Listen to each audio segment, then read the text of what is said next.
que vous ferez sur cette terre. Dis Amen. Même si nos efforts personnels, ils sont pour quelque chose. Ces efforts personnels-là ne sauraient produire dans notre vie ce que le ciel n'aura pas décidé. Est-ce que je te parle? Amen. Alléluia. Amen. Mais en même temps, bien-aimés, il existe pour chacun de nous, des canaux par lesquels passe la volonté du ciel pour s'accomplir sur leur terre. Hello. Il existe pour chacun des canaux par lesquels, alléluia, des canaux par lesquels passe la volonté de Dieu pour s'accomplir sur leur terre. Et ces canaux-là, ce sont les prophètes de Dieu. Dis Amen. Ces canaux-là, ce sont les prophètes de Dieu.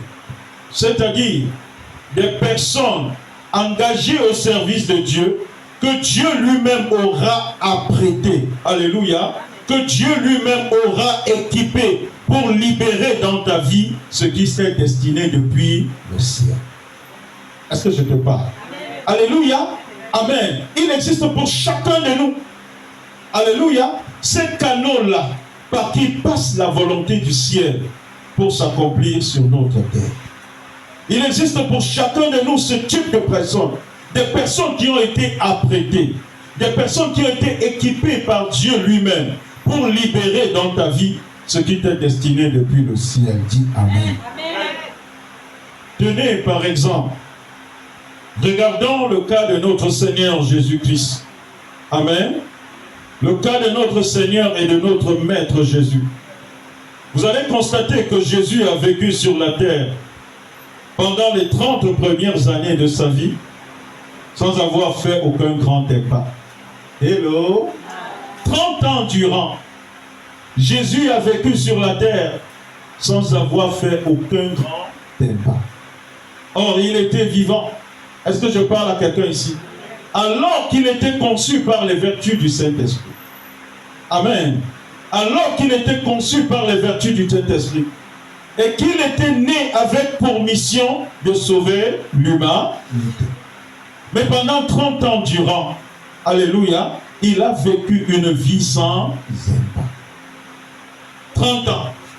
30 ans durant, il a vécu une vie sans grand impact. Alléluia. Durant ces 30 ans, le seul bon rapport qu'on pouvait faire de Jésus-Christ, c'était qu'il était le fils du charpentier. Hello. Amen. On parlait de Jésus, celui que toi et moi, nous l'appelons aujourd'hui Maître. Est-ce que je te parle? Celui que toi et moi, nous appelons aujourd'hui Seigneur. Celui que toi et moi, nous adorons aujourd'hui. Pendant les 30 premières années de sa vie, tout ce qu'on disait de lui, c'est qu'il est le fils du charpentier. C'est pour cela que j'ai pour coutume souvent de dire aux gens que si le seul Jésus que tu connais, alléluia, c'est le fils du charpentier, sache que la meilleure chose qu'il puisse te donner, c'est quoi? C'est le marteau et les pointes. Est-ce que je parle à quelqu'un ici? Comme ça, tu pourras clouer ce que tu veux. Mais moi, je ne connais pas Jésus, le fils du charpentier.